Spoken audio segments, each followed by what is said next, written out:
Where to start whole group lessons with UFLI. Once you're ready to begin UFLI lessons, don't forget to complete all 10 Getting Ready lessons. Consider one lesson per day in kindergarten in grade 1. Since most of these A to J lessons will be shorter, it's a good time to complete a diagnostic assessment which will determine our starting point for whole group or Tier 1 instruction. The intent is also to build routines for the foundational skills introduction in your class. The alphabet knowledge section can be modified as needed, perhaps as a review of letter formation as opposed to strokes, etc. for the later primary grades. Later primary grades can also condense these lessons if needed, such as doing 2 lessons per day.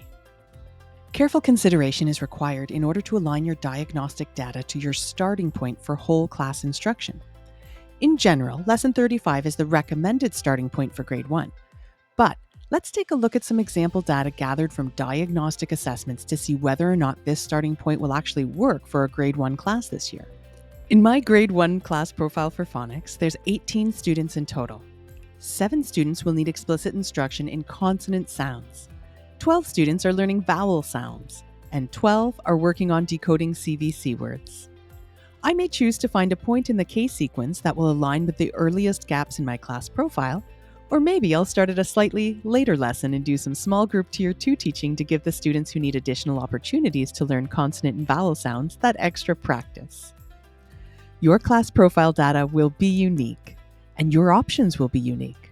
What won't change is the need to use data to determine a whole class starting point, as well as for prioritizing the needs of students whose reading skills are ready to be extended and students who need strategic supports to close gaps and accelerate their learning.